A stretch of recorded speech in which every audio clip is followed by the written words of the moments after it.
এই ছেলেটা কে রে? একবার সরিও বললো না। আরে তোর তো ভাগ্য ভালো, ওর সাথে তোর কথা হয়নি। কখনো কাউকে ভালো কিছু বলেছে বলে তো আমার মনে হয় না। দেখলাম ক্লাসে একা একা বসে, কেউ সাথে কথাও বলে না।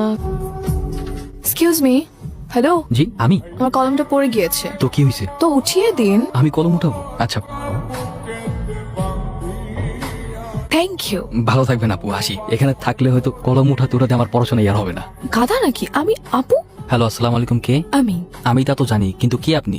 আমার পরিচয় জেনে আপনার কি হবে? আপনি আপনার পছন্দ মতো আমাকে একটা নাম দিয়ে দিন না। আশ্চর্য, আমি তো আপনাকে চিনি না, নাম কি করে দেব? চেনেন না চিনে যাবেন, কথা বলতে থাকেন, আস্তে আস্তে এমনিই চিনে যাবেন। আমি একজন অপরিচিত মেয়ের সাথে কেনই বা কথা বলবো? কারণ পরিচিত কেউ তো আপনার সাথে কথা বলে না। একজন অপরিচিত মানুষ আপনার সাথে কথা বলতে চাচ্ছে, তাতেও আপনার সমস্যা। ওয়েট, আপনি মেবি আমার ভার্সিটির কেউ, রাইট? যদি বলি হ্যাঁ। আচ্ছা, তা আপনি যদি আমার ভার্সিটির কেউ হয়ে থাকেন, তাহলে তো আপনাকে খুঁজে বের করে আমার বাম হাতের খেল। তাই নাকি? কিন্তু আপনার তো কোনো ফ্রেন্ডসই নেই, তাহলে আমাকে কিভাবে খুঁজে বের করবেন? তা অবশ্য ঠিক, কিন্তু চেষ্টা করলে তো সৃষ্টিকর্তাকে খুঁজে বের করা যায়, আর আপনি তো সামনে মাটির মানুষ। ওকে, তাহলে ডিল ডান। দেখি খুঁজে বের করুন।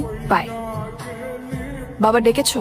তুমি নাকি বডিগার্ডদের তোমার সাথে ভার্সিটিতে যেতে নিষেধ করেছো? হ্যাঁ। কারণ কি? বাবা, তোমার এসে বডিগার্ডদের জন্য আমার কোনো ফ্রেন্ড আমার সাথে মেশে না, আমার কাছে এসে কথা বলার সাহস পায় না। একটা মানুষ একা একা কতক্ষণ থাকতে পারে তুমি বলো তো? অনেক তো হয়েছে বাবা, অনেক হয়েছে। আমাকে চাপ দেওয়ালের মধ্যে অনেক বন্দি করে রেখে আমি তো বড় হয়েছে, এবার একা ছাড়ো। আমার মেয়ের লাইফ যাতে রিস্কে না পড়ে এই জন্য বডিগার্ড রেখেছি। আর বডিগার্ড রাখাটা আমাদের পারিবারিক রীতি। কাল থেকে তুমি বডিগার্ড নিয়ে ভার্সিটিতে যাবে, এটা আমাদের পারিবারিক রীতি। আর তোমাকে বলে দিচ্ছি, তুমি যদি আমাকে পাঠাও ওদেরকে আমার সাথে, তাহলে কিন্তু ভার্সিটিতে জব অফ করে দিব, নিজেকে চার দেওয়ালের মধ্যে বন্দি করে ফেলবো। অনেক হয়েছে বাবা, আর কত? তোমার এসব অ্যারোগেন্ট বিহেভিয়ার আমি নিতে পারতেছি না। আমি তো একটা মানুষ, আমাকে একটা ছাড়ো প্লিজ, ভালো লাগে না আমার এইসব। কেসটা কি রান ভাই? রাত বেরোতে তো আপনার হাসাহাসি শব্দে ঘুমানো যান। কি বলেন ভাই? ওই হাসাহাসি করলাম। না, কেসটা আমি একটু বুঝতেছি, তার নারী ঘটিত বিষয় মানুষ। তেমন কিছু না, আসলে হয়েছে কি, ওই ভার্সিটির ফ্রেন্ড, আমরা একসাথে পড়ালেখা করি, ওই লেখাপড়া নিয়ে ডিসকাস চলতেছিল। ও আচ্ছা, লেখাপড়ার বিষয়। না, এটা ভালো, তবে প্রেম ভালোবাসা কিন্তু ভালো না। প্রেম মানুষকে ধ্বংস করে দেয়। হ্যালো, কোথায় তুমি?